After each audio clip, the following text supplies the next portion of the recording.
Hey, everybody. Welcome to Undivided Live. I'm Lindsay Crane, and I head the content and community teams at Undivided. We are happy to be back for our first live chat of the school year. We are going to cover the most important questions we should be asking ourselves, our children, and our school teams to ensure things are on track for this year. Many of our kids have been back in class for a couple of weeks, and things are starting to settle in, which means we can really start seeing what's working, what's in place, and unfortunately, what isn't. So we also might be discovering new needs that have surfaced since last year's IEP. And we know how hard you work to get that IEP just right, but it helps no one, least of all your child, if that IEP isn't being followed or doesn't capture what your child needs today, which means it is time for our back to school 1 month check-in, otherwise known as the reality check. And thankfully, we have the perfect person here to help us navigate, and that is Undivided education advocate, Lisa Carey. Lisa has advocated for thousands of families with IEPs, including her own. She's also the mother of 3 sons with disabilities. Hey, Lisa, welcome back. Hi, I'm excited to be here. Always glad to have you. And for our member families, you have access to our step-by-step guides in your Undivided account. Our how-tos break down every subject we'll be talking about today with step-by-step instructions on how you can tackle all of your IEP priorities. You can also upload all of your own documents to your digital binder, from emails with your team to IEPs and assessments to doctor recommendations. You can work through goals and create task lists, all within your Undivided workspace. Everything you need is in one place. If you're not a member and you want to hear more about how Undivided can support your family, check out the Kickstart link. But for today, let's face that reality check and get this school year headed in a positive direction. So Lisa, let's start with something we received, and we always receive a lot of questions about accommodations. So some of our kids might have 4 accommodations in their IEP and others might have 40.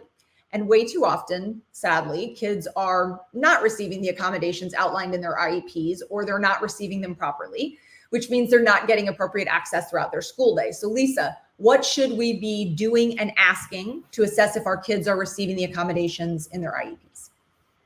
Right. So before I directly answer, I want to say one thing that you talked about. Some kids might have 4 and some might have 40. So typically accommodations are as needed, right? Meaning if your kid has 40 accommodations, the expectation shouldn't be that they're giving them every single one of those every single day. Accommodations are typically as needed. So let's just say your child has extra breaks as an accommodation, and they're doing an assignment and they're doing great. They're happy. They're doing it. They're following directions. Everything's going great. You certainly don't want the teacher to go up and go, hey, you need to go take a break. Right? So they're as needed. So how do you find out? Well, I think today there's going to be sort of a theme that you're going to hear from me about. Simply ask. And I would start by asking your child if you can. I know some kids you can't and that won't work, but if you can, start by asking your child, right? Like, hey, where are you taking your tests? Or are you using your fidgets or whatever it is? And then ask the teacher. I always want people to approach this from a place of collaboration. We always want to start there. We want them to communicate with us. So just start by asking the teacher some open-ended questions like, how is it going? Right? What do you do when my child becomes dysregulated? Or what do you do when you notice my child is fidgeting, or whatever it is? Right? Hopefully they're going to answer the question the way that you're expecting, which is they're going to use an accommodation. And also take a look at what comes home and try to kind of glean some information from that. You're going to sort of be a detective, but really start by asking, right? If the teacher says, oh, when they get dysregulated, they're so disruptive, I don't know what to do with them, I'll try to distract them. Well, distract them's probably not an accommodation, right? So that's not to say that they can never try distraction, but it will start to give you a clue. Right.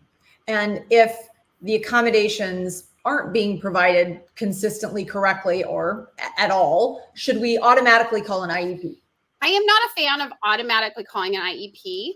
And I hate to say for every little thing, because it may not be little, right? If your kid is not getting their accommodations, it could be a big deal, right?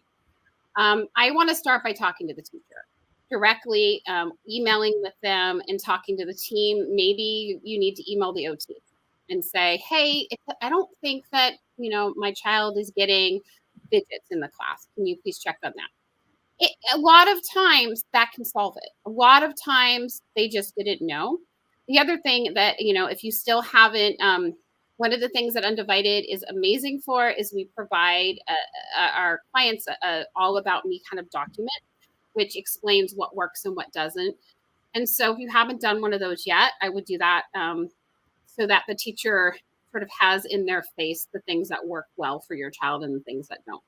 Right. And it's not too late. And we shouldn't always assume that they've read the entire IEP. I'm sure everyone listening probably understands that very well, and we don't have to say it, but as a reminder. So it's nice. Exactly. And I mean, I know you do this, Lisa. I know I do. I know a lot of us here do. And I always get like, thank you. This is so helpful, right? It's those highlights.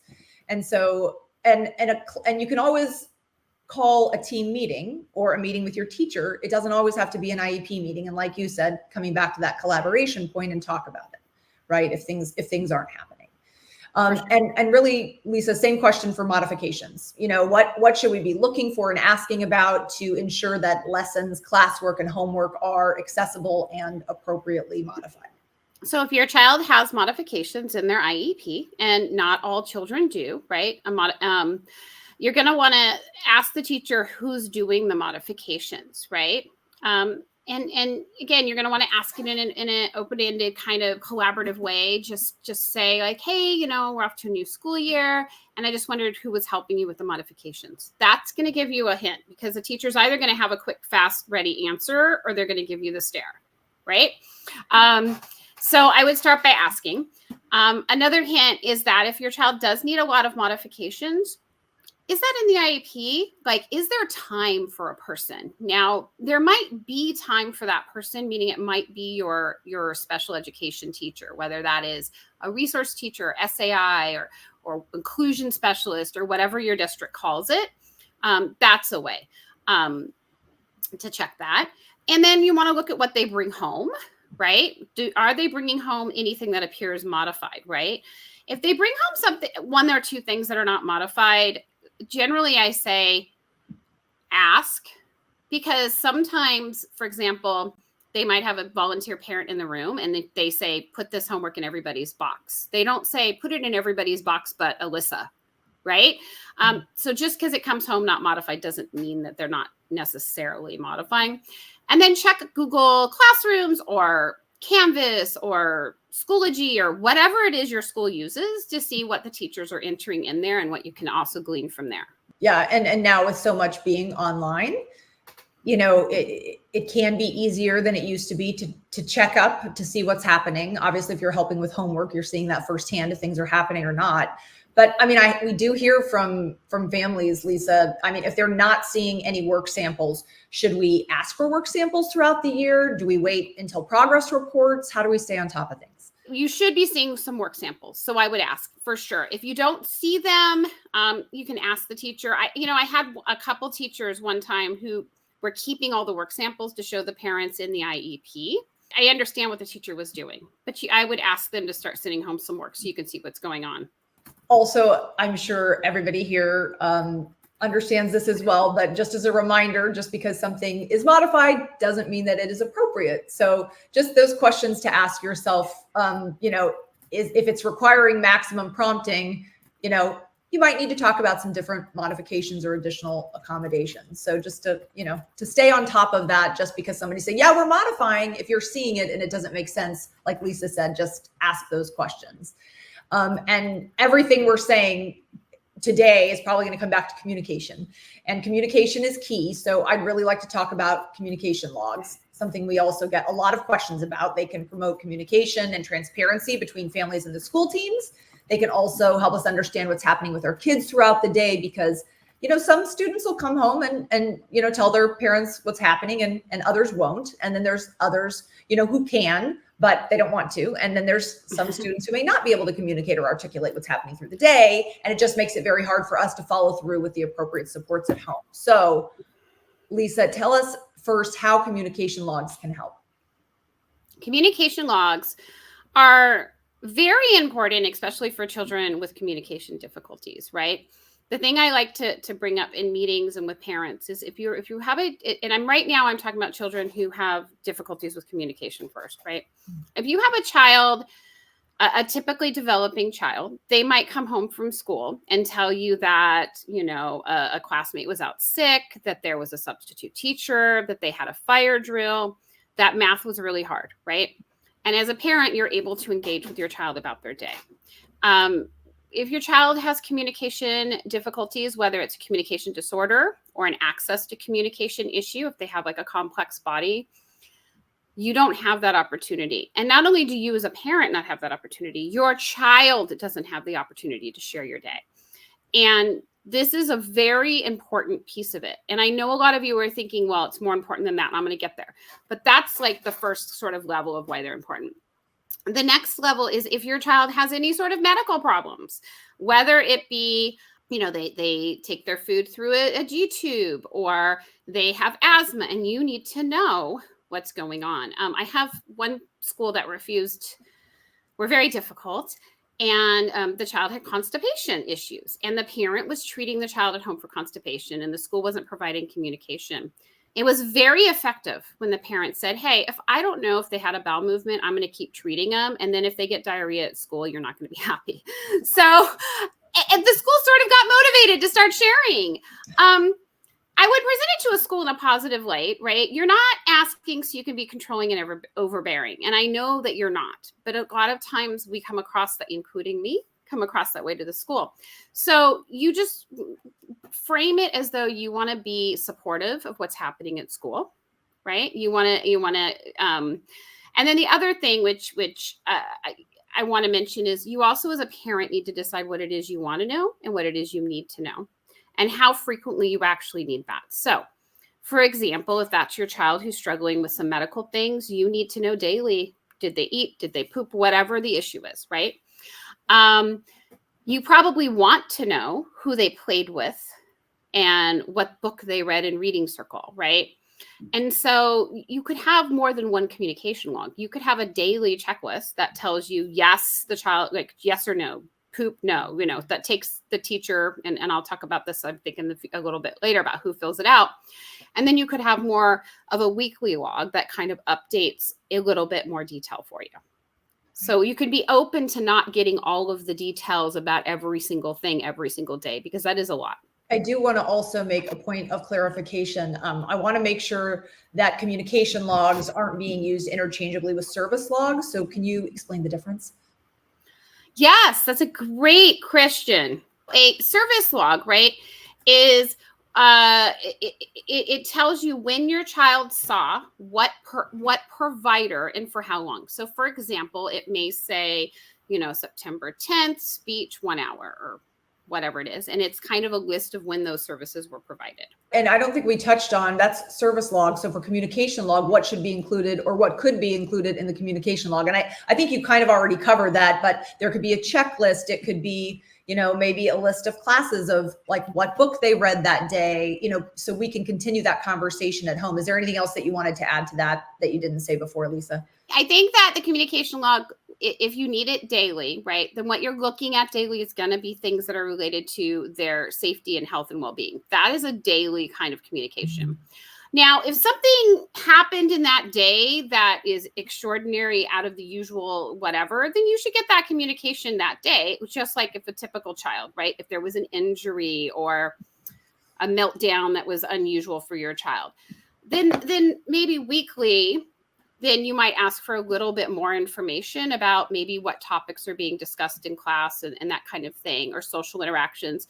But again, this is going to be very different, right? If you have a verbal child who is a decent communicator, but maybe they're a little untrustworthy, meaning because they don't recall events correctly, you might need a little bit less information than if you have a completely nonverbal 4-year-old who has no communication or very limited, nobody has no communication, but very limited communication. You're going to need different things, right? If you have a medically complex kiddo, you're certainly going to need more than if you have a kiddo that has learning disabilities, but no medical complexities. So you really need to, as a parent, gauge what it is you're looking for and be specific. When we tell the schools, I want a communication log, that can mean a very different thing for one family than another. So be specific what it is you're interested in learning about. But Lisa, one thing we hear time and time again, what if a district says that they can't or they won't provide a communication log? Is that their right? I would ask for their suggestions for an alternative to start, right? So if they say we can't, right, then I would say, well, what do you suggest then? What's an alternative? How do you manage it for their families? Sometimes I've heard of families using a shared Google Doc, right, where the teacher and the parent and oftentimes the OT and the speech therapist, everybody's on it and they can sort of communicate, right? Another one that I really like is, especially for those checklists that you need, is having the aide fill it out. And then at the end of the day, the teacher can look at it, right? I know that a lot of schools are going to say the aide can't directly communicate with the parents, which is a whole other discussion, but the aide could fill it out throughout the day. Did the child poop? Did the child eat? Whatever you need to know. I keep saying pooped. I don't know why. And then the teacher can look at it at the end of the day and sign off on it, or whatever their preference is. So there are, different ways to approach it. You don't have to have necessarily, hopefully, a communication, detailed, extensive communication every day. We all want that. But it is a lot, even if your child's in a special day class, then there's 6 or 8 or 12 kids. That's a lot, that's an hour of work on that teacher's day, potentially, for all the kids. And I know we don't care so much about all the kids, but we do sort of, if it's something you can get weekly, then that's where I would go with it. Does that make sense? Yeah, it does make sense. And even as you were saying the example about the class, it's like, well, then let's figure out if that's something that the district comes back with, like there's not enough time, in the teacher's day to be able to do this. It's like, well, let's think of something like you were saying, Lisa, maybe the checklist, maybe there's something to start where, like you said, there could, at least you can have some idea of what happened in that day in an easy way. And then on a weekly basis, something deeper, just to continue to have those conversations and try to come up with something that works for everybody. And then, communication logs can also be helpful, to know what's happening with your child's related service providers. Again, different than the service logs, but, what are they working on? Are they meeting when they're supposed to? Who is working with them? But what happens if we discover that our kids are not receiving services or they're not receiving their full amount of minutes? How should we respond? If they're not receiving their services or their full services, right? I would start by sending an email, preferably, to your case carrier for your child. So that's the person who contacts you when there's a need to be an IEP meeting, generally speaking, and let them know that you recently found out that the school doesn't have a speech therapist, or that the speech therapist is coming once a week instead of twice, whatever it is, and ask what the school's plan is to remedy it. That is your first start. Hopefully you're going to get a remedy, right? That will start at some point in the future. And then your next question is what's the plan to make up the hours? Okay. I would want that in writing, so if they respond to you verbally, I would email them after and say, thank you so much for letting me know the plan. As I understood it, this is the plan. Let me know if I get this wrong, just so you have some sort of documentation. And then at the next IEP meeting, you're going to want to talk about this again to see what compensatory minutes, and compensatory is basically minutes that they owe you because they didn't do something that they were supposed to do in the IEP. And they can be documented in the IEP too, and they often are. So at the next meeting, I would bring that up. If it is extensive, meaning if they don't have a speech therapist for 2 weeks, okay, they owe you 2 weeks, they're going to make up 2 weeks. But if they don't have a speech therapist for 6 months, then you're going to want to think about what that compensatory service is going to look like. Do you want your child pulled out of class double the time for the next 6 months? Maybe not. So maybe instead you're going to want to look at alternatives for meeting those minutes outside of school. I mean, I'm sure you've heard it all, Lisa, but I have a lot of friends who all of a sudden it's kind of like, hey, what's going on with speech therapy? It's like, oh, the speech therapist has been on maternity leave. It's like, what?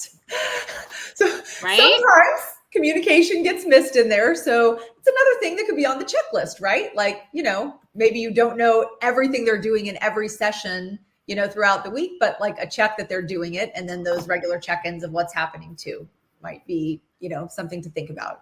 And another tool that supports positive communication and allows teams to get to know our kids are team trainings. So when should parents consider requesting trainings and who should be present? when someone asks me about team trainings, right, I usually think of communication, like an AAC. So for something like that, I think, and this is again for any communication when a child is using something other than mouth words. When I say AAC, right, it could be eye gaze, it could be a iPad, whatever. It's also good for behavior plans, right? If you have a child that's exhibiting a behavior, you want everybody on the same page, especially if you have a child that might have some language and communication difficulties. You want everybody to use the same words around the behavior, right? Like if you take timeouts or breaks or body breaks or whatever, we want to all use the same words. And so a training is basically to get everybody who works with the child using those same words or using the device in the same way or understanding how to interpret the eye gaze or whatever it is. And I like for parents to be involved in the training when possible. I always request, when you train the school staff, may I attend on Zoom or in person? Sometimes schools are like, no, and other times schools are, well, we'd love to have you. That's the best way to get everybody on the same page. And then the other thing is I like to get the training in the IEP. And a lot of times I'll see the training in the IEP is like, 30 minutes a year for training or 60 minutes a year, whatever it is. I actually like to see the words that talk about at the beginning of the school year and anytime someone new starts to work with the child. The reason is if you train, for example, an aide in August or September, and then the child has a new aide in December, they're not trained. They don't know how to use it. So I like to have and anytime someone new starts to work with the child. The training is super important, especially for communication systems and behavior. The other kind of training that comes to mind really quickly is around health. If you have a child that has a trach or a G-tube or they need the magnet system for seizures or diastatic, whatever it is. And that training is going to be a little bit different. That training is going to be informed by a doctor's order, and then the school nurse will be involved, and the parent absolutely should be involved in that training. That is not an area that I would sort of budge on because it's super important that everybody is, following whatever protocol is needed for the health and safety. And I actually have a follow-up on the health question, but really quickly, another example, team trainings, when you have a complex kiddo that has maybe a lot of related services, if they're getting vision, they're getting deaf and hard of hearing, they have a health plan, when they have a behavior plan, it's really important to get that team together. So, because, it's overwhelming for new team members to really know, and they usually want to understand how they're supposed to be implementing this and really understand the child, obviously way beyond what they're just going to read in an IEP or what they're not going to read. So it's another way to get everybody really communicating, and so they know who they can go to if they have a question, so they don't feel like they're just kind of isolated, not knowing how to help your child. And then on the health issue that you just mentioned, it's a really great point. And also a question we get a lot about training. So we think of just great, this is our teachers, but our kids spend time in multiple spaces throughout the day. So for example, if your child has a health plan that includes a seizure protocol, staff would need to be trained in all areas where that child spends time, right? It's maybe not just their teachers. Right. So I have several clients that have a rescue med there for seizures. There are rescue meds for other things. I'm like EpiPens and stuff, but seizures specifically, usually there is a specific amount of time that you have to administer the medication. And that time is minutes. It's usually under 5 minutes. If I'm not mistaken, I'm not an expert in this area, but there is a time. And I have been to many IEPs where I get to hear the whole story about how medications have to be kept in the office for the safety of other kids and blah, blah, blah, blah, blah, blah, blah. And I'm going to say, I do not have a child with a seizure disorder. This is unacceptable.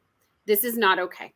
What I always recommend is that the school, and I always tell the parents, you buy it, right? It's $10 on Amazon. You get a fanny pack, and the aide wears the seizure medication or the EpiPen or whatever it is in the fanny pack around their waist. And when the aide shifts change because they go to lunch or they go to the bathroom, whoever's with that child, the fanny pack just transfers from that aide to the next aide. And then at the end of the day, you lock it up in the office. And I think for any sort of rescue med, this is something that people need to insist upon. I do not like it. Sometimes they'll keep it in a lockbox in the classroom. Well, that works really great. But if you're in music or library or an assembly, you lose more than the time it takes to get to the classroom, find the key for the classroom, find the key for the lockbox. Like, it's too much. So that's something that I insist. That's a really interesting point. I know that there's people actually that work on our staff who had to get attorneys to ask for that for their children because it was pushed back against so hard. And what about, same question though, Lisa, like for behavior support, could we request that maybe like lunch and recess staff be trained on how to support our kids properly during these times? Because again, I hear over and over really negative things about people, how they might be thinking they're supporting with behavior that's really off target of what that child or any child might need.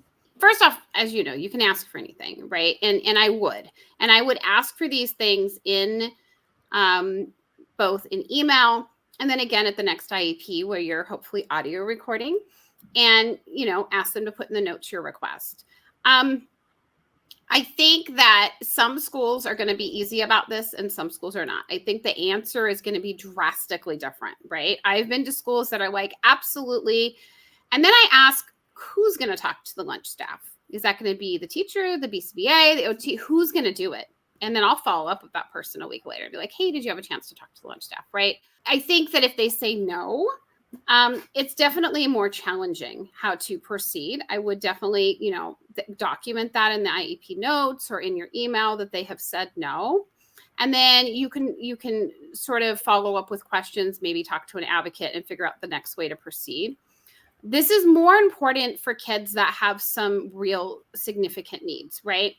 If your kid has a behavior plan, but it's like maybe off-task behavior during academics, then that may not be as important in the lunchroom. But if your kid is hitting other kids or spitting or doing something that's kind of more important to be on top of, not important's the wrong word, sorry, but you know what I mean, right? Then that needs to be conveyed to everybody who's with them if they don't have an aide. And if they do have an aide, then it's the aide's responsibility. Yeah. Do they elope? Are they, are there behaviors that could provoke certain, responses in adults that might not be safe? There's a lot of situations that training's always a good thing. So, and Lisa, where do we add these trainings in our IEP?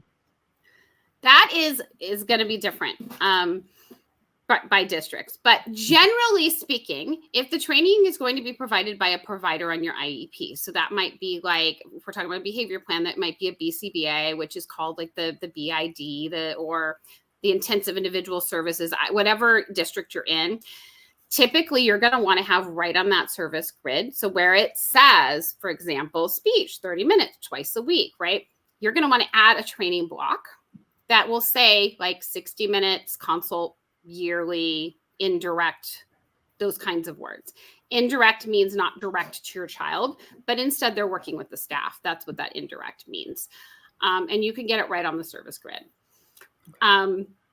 If they won't do that, at least get it documented in the notes. But because if it's in the IEP, it's in the IEP. This is something I've come across lately a couple of times where something has been in the IEP in writing where it specifically says something very clearly. And then the school goes, but it wasn't on the service grid, so we don't have to do it, which is, by the way, incorrect. If it's in the IEP, it's in the IEP. But if you can get it in the service grid, you might avoid that hassle. Another area that I know a lot of us are concerned about as school is coming back is socialization. And again, kids may come home and tell you everything about their day. I think anyone who's a parent probably knows that, not always the case. And for us, that could be, for various number of reasons. And so what do we need to have in place to encourage healthy socialization? And what questions can we ask our kids and their team to ensure that they are socializing with their peers throughout the day? That's, I know, a huge point of worry for a lot of us. Yeah. The longer I've been an advocate, the more my style is questions. I ask open-ended questions. And then, I'll tell you a secret. I've literally had to bite my tongue to not interrupt sometimes because I like to talk. And I have found that when you ask questions and then you stop talking and wait, people feel obligated to talk. And you can learn so much by just simply asking questions. Even if you think your school is going to lie to you, which I hear a lot, still ask the questions, because they will say more than they intend to say a lot of times. And so I will ask questions like, what does it look like when Ellie has free play? Does she choose the same peers, right? Or what types of games does she play during recess? Okay.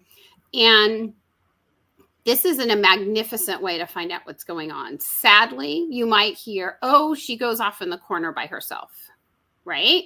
And that's heartbreaking, but we want to know that. Or the kids don't want to play with him because he is bossy. I don't know, whatever. So this is a good way to figure it out. And then your next question could be like, what are we doing to help facilitate her social skills? What are we doing to help facilitate her interactions with her peers? And a lot of times they're not going to have a great answer. And so then your next step might be to ask for a recreation therapy assessment, rec therapy, or, see if the school has a social skills group. If your child's in middle or high school, very often they have clubs for kids with shared interests, which are so much easier for our kids with social skills because they know what they're supposed to talk about. If it's a Dungeons and Dragon club, they know I'm going to go in here and I'm going to talk about Dungeons and Dragons, and everyone else who's here wants to also talk about Dungeons and Dragons. So that's also a great way to facilitate it. Well, and that's a great point. If our child, does require facilitation, in socializing or communicating, can someone support during those more social times? The short answer is yes. You can start by asking the question, but you might need to find that as a service in the IEP, which would often be rec therapy. If there's an aide available, sometimes there's social skills group.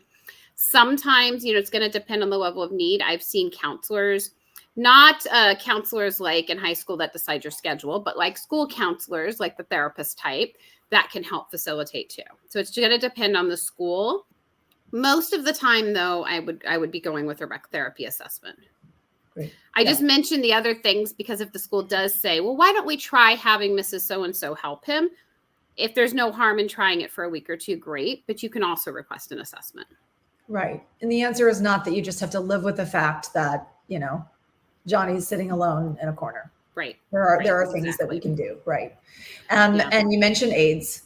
Obviously, we get a lot of question about aides. They can often be a really integral part of access for our kids throughout the day. And unfortunately, the turnover rate for aides can be quite high. There's still a huge shortage. And if a child is assigned different aides on a weekly basis, something sadly that we do hear a lot, is that a reality that families have to accept? What should our expectations be, Lisa? So we could do an entire hour about this subject and still barely touch it. So yes, there is a shortage of aides. There is actually a shortage, I think, of all of our providers and all the speech therapists, the OT. Yep. There is just a shortage, and it's statewide. I venture to say it's the whole country, but I know for sure it's statewide. I know how important 101 aides are. One of my own children has an aide, and there's no way he could attend school safely without it. So I think the first step here is to step back as a parent and really think through when your child needs an aide and when they don't. Okay. If your child needs an aide from drop off to pick up, fine. Then that's what we're going to focus on. And that's what we need to work towards. But there are some kids that only need an aide during free time, and they do fine during structured time. There's some kids that need an aide during structured time and not free time, right? So think it through. Maybe your kid's fantastic in art and they have it's their favorite subject and they're the best student, but math, forget it. They need the aide, right? So think through when your kid really needs an aide. And the next thing is to document it. Earlier, we talked about service logs and, asking and doing it in email. I would email the case carrier and copy the teacher and say, it's come to your attention that your child is not consistently getting an aide. What is the school's plan to rectify it? Ask an open-ended question because we want them to talk. Okay.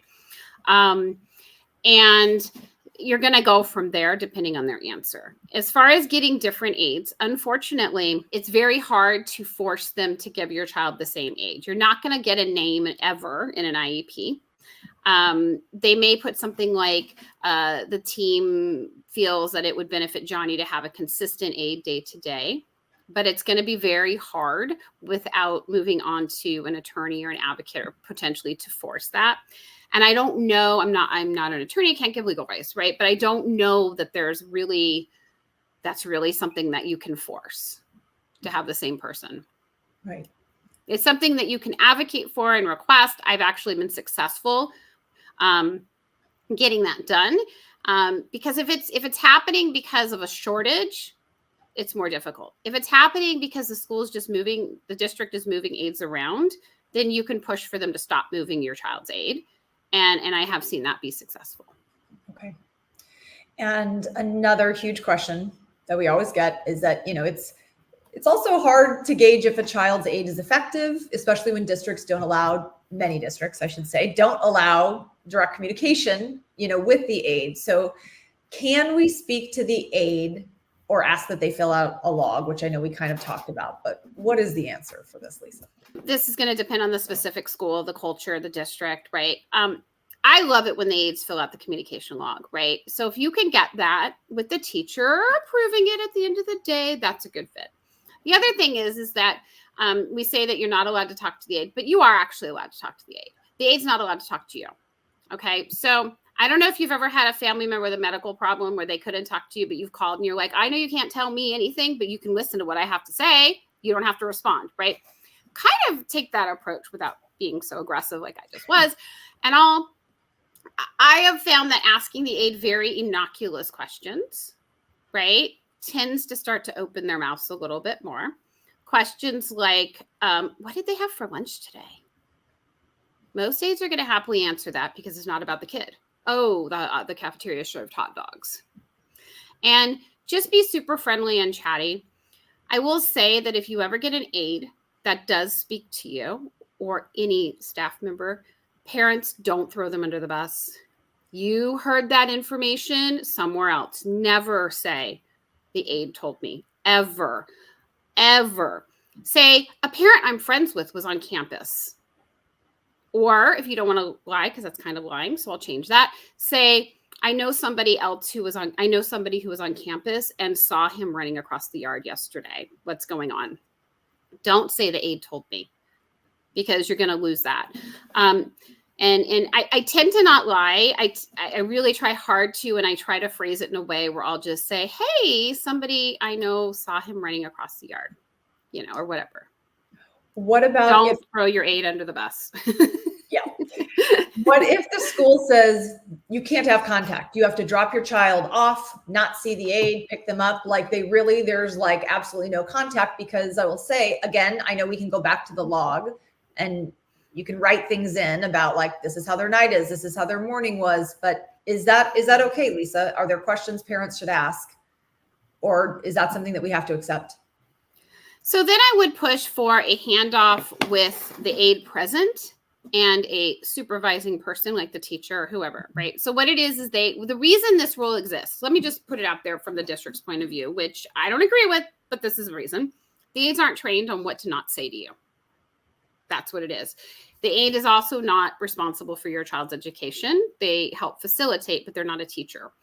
And so they want a teacher or an admin or somebody aware of what's communications going back and forth between the parents. So you can often start off by requesting that the handoff in the morning or the afternoon be with the aide present and the administrator or the teacher, whoever they want it to be. And then you can ask those very casual questions. Did they use the bathroom today? Did they have a good day? What did they eat for lunch?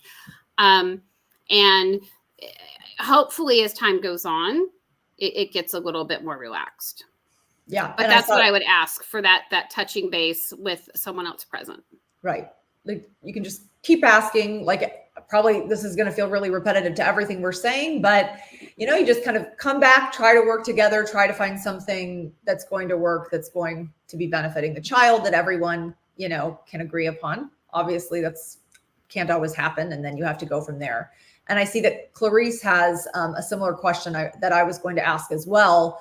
Something, again, we hear all the time. Lisa, can you clarify the right to an aide for field trips or after school and offsite activities? What does the school have? When do they have to provide that aid? Okay. So The federal Department of Education, right? They have made it really clear. There's some guidance that if whatever supports are in a child's IEP have to be available to that child for all school activities. Okay. And generally, the way we think about it is if that activity is available to every other student on that campus. So, right, maybe it's being in the after school, maybe it's being in a play that practices after school on Wednesdays. Maybe it's being in the band who has a performance across town or a field trip. Then they have to provide that. Okay. Now, if, for example, your child wants to be on the basketball team, they still have to try out like every other student, right? They don't get to be on the basketball team just because they have an IEP. But if they try out and make the basketball team and your child needs those supports, they have to provide that. Where it gets, in my mind, a little bit more blurry is if there is a outside company like a YMCA or Beyond the Bell or whatever it's called that's providing an after school care or enrichment classes or whatnot, that is not available to everybody because people pay for it and stuff like that. Like they might have requirements, like sometimes there's a chess club and you have to take the beginner before they, whatever. And so there is still, in my understanding, an ADA right to access those, right? But it's approached a little bit differently. And there might be other funding sources there too, like regional center. Right, exactly. If it is something that's happening at the school, but not school sponsored, then you can look into, if your child's a regional center client, there are inclusion aids that you can inquire about. We also got a question from Rosa, which I think is interesting. Can we request to view the aides and teachers' credentials? Okay, so the teacher credentials you can view easily. They're online. And you can also, by the way, view them for the speech therapist, the physical therapist, whatever. You can see their credentials online. And by the way, I recommend you guys do it. Look it up. Look up your teachers. You might be surprised to find some of them aren't actually credentialed. As far as the aides, generally, no. Generally, a district aide is somebody that has a high school diploma, is at least 18 years of age, has passed a background check, etc., and then they've had some district provided training. That's what a district aide is. If your aide is through an agency, like you have a non-public agency providing your aide service, then that non-public agency might be happy to tell you the credentials of the person that they've been sending to this campus to work with your child. And I guess on the flip side, if your child requires someone with some kind of a specific training or background, then that's something that you can bring into the IEP. Like you're saying, Lisa, is it appropriate? Which again is, we can get into a whole different discussion, but is a district aide appropriate, or do they need a specialized aide or somebody from an NPA? So, right. And in some districts, what a district aide can do and what an NPA or non-public agency aide can do are different in some districts. Right. So I've had cases where we wanted a district aide specifically for reasons and cases where we didn't. Right. What about our kids getting bullied? What can we do, and how does the IEP fit into that plan? Yeah. So, I'm sure everyone knows, but bullying can be very serious. It is not something you should ignore, not for a minute. There is a government website called stopbullying.gov that you can look at that will give you a clear definition of what bullying is. A kid being mean to your kid is not bullying.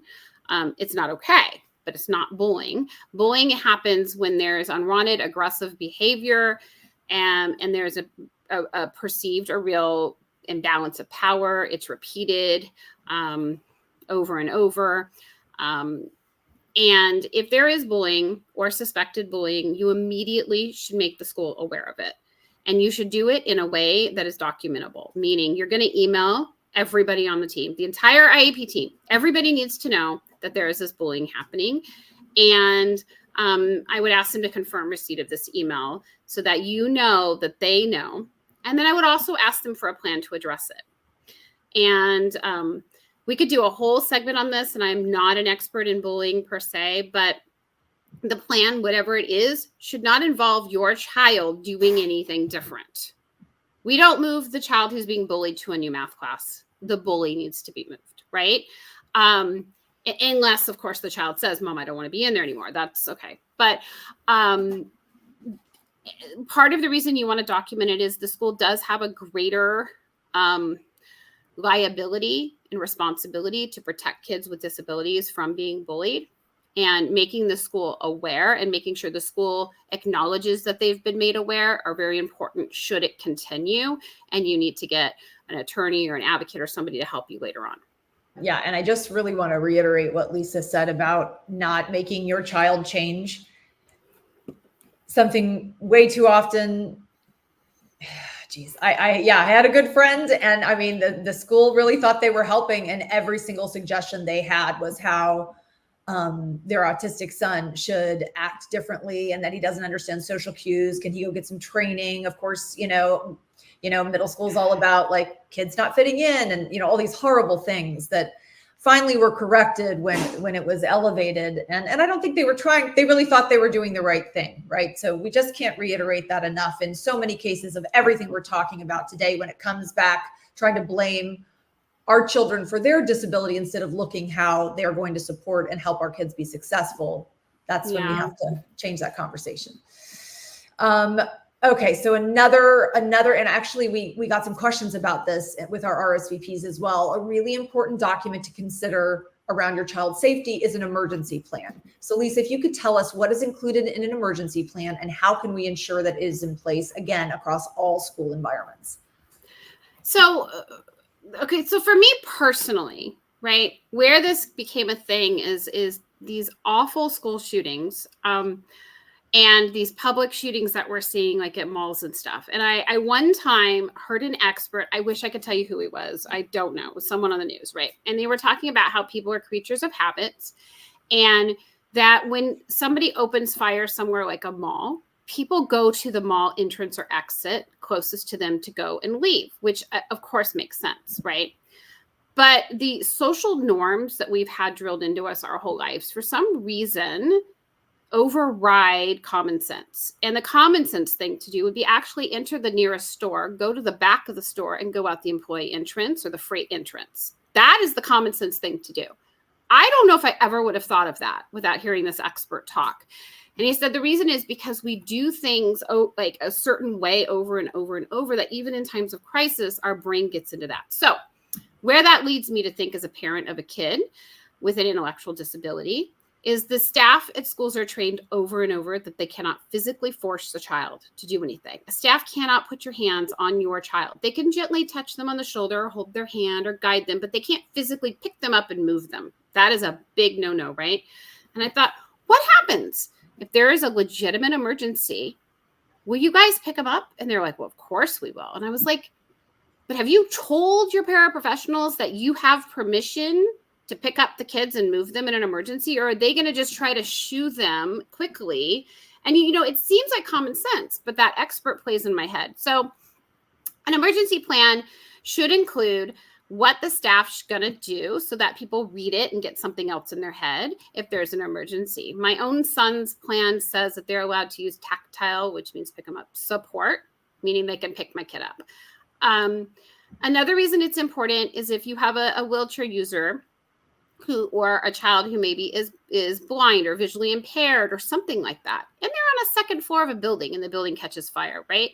Well, the teacher is going to evacuate her classroom. Who's going to pick your kid up and carry him down the stairs? And if your kid is, 150 pound 17 or 16-year-old boy and his aide is a 100-pound woman, that's not going to be the one who picks him up and takes him down the stairs if the elevator is out. So they need to have plans for how they're going to safely evacuate or protect.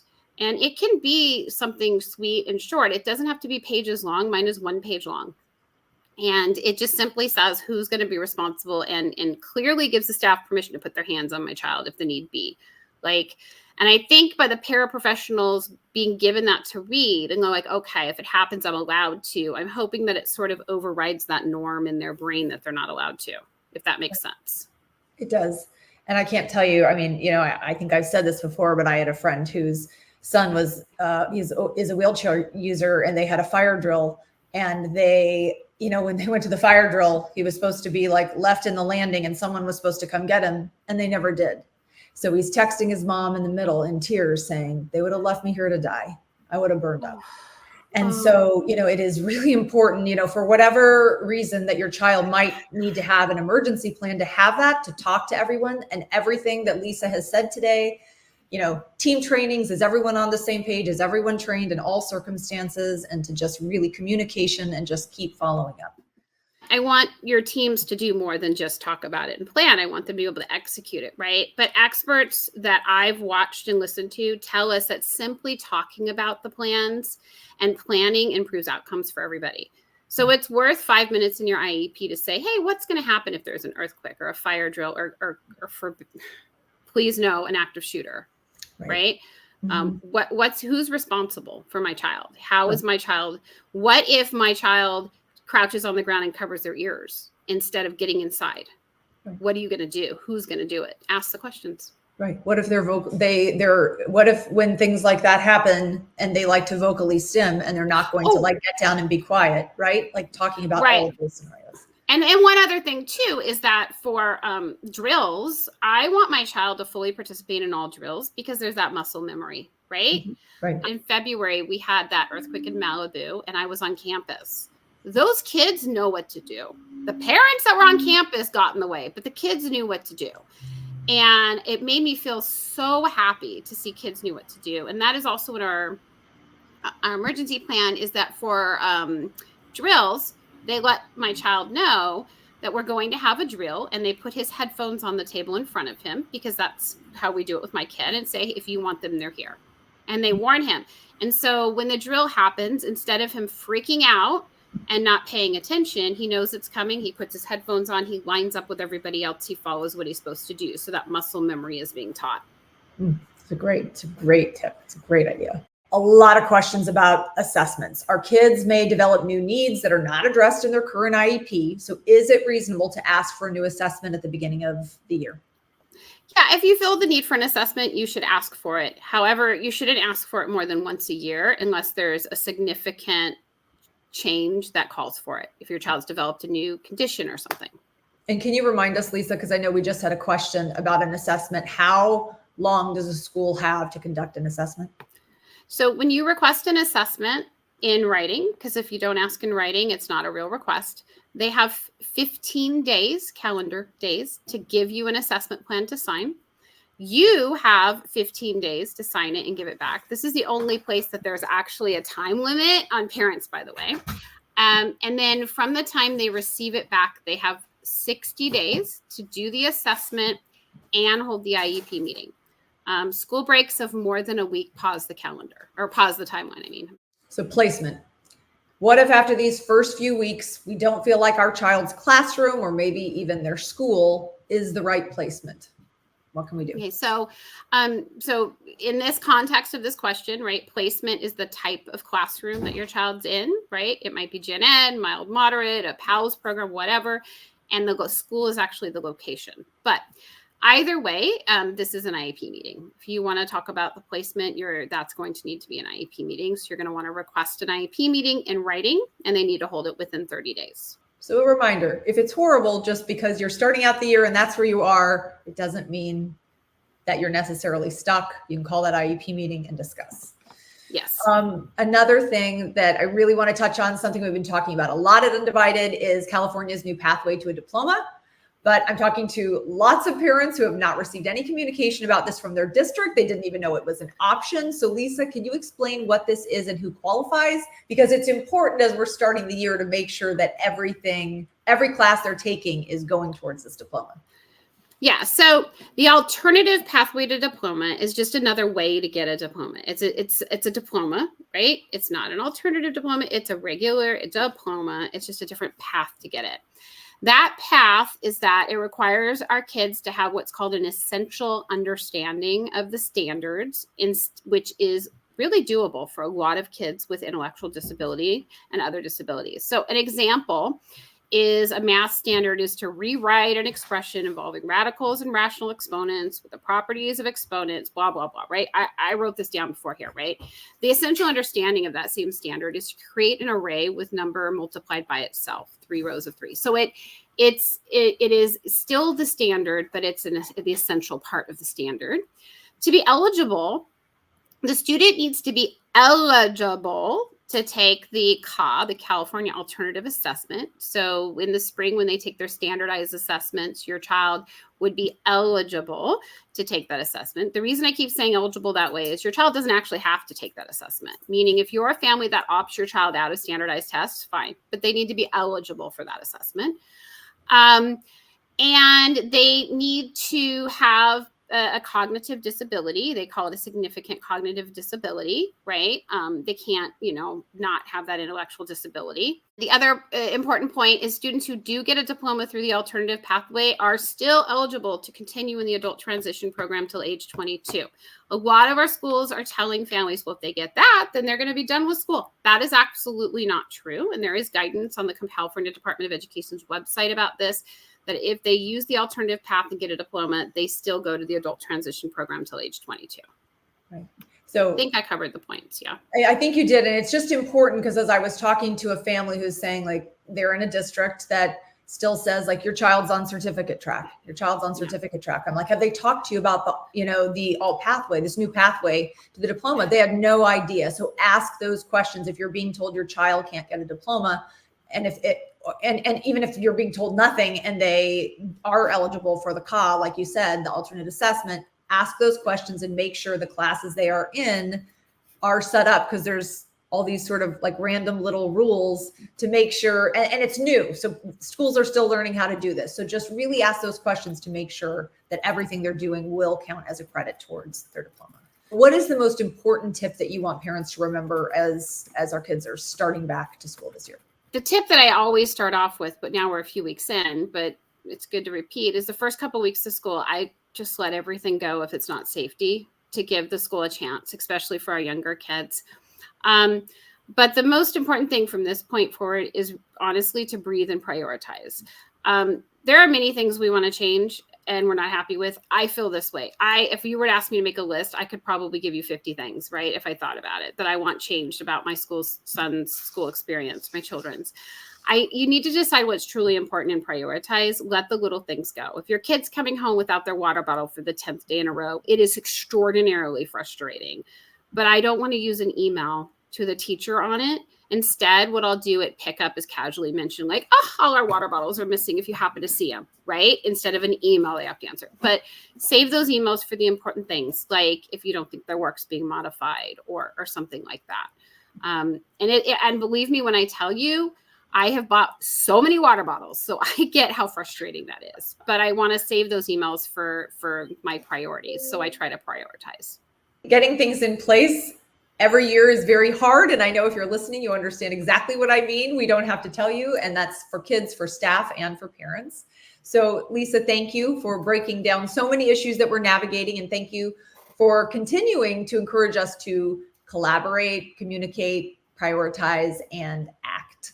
And, just remember, I know I said this earlier and Lisa said this in about 50 different ways, but if you keep hearing what your kid can't do, or that it's never been done like this, or complaints that they can't keep up, you can immediately ask what supports need to be in place so they can be successful. The answer is not that they don't belong. The Undivided virtual platform breaks down all of the info that we discussed today. It lays out how you can tackle each goal step by step. You can create a customized roadmap so you don't have to guess what's coming next, which I know is one of the really hard things, like what's next? What should I be doing? Plus, you get to join office hours every week and talk to experts like Lisa and ask your questions directly. Stay connected. Join our parents only Facebook group and follow us on Instagram, Twitter, YouTube, and LinkedIn. Thanks again to Lisa and to all of you. Our mission is to support you so your children can thrive, and we want you to thrive too. We'll see you soon.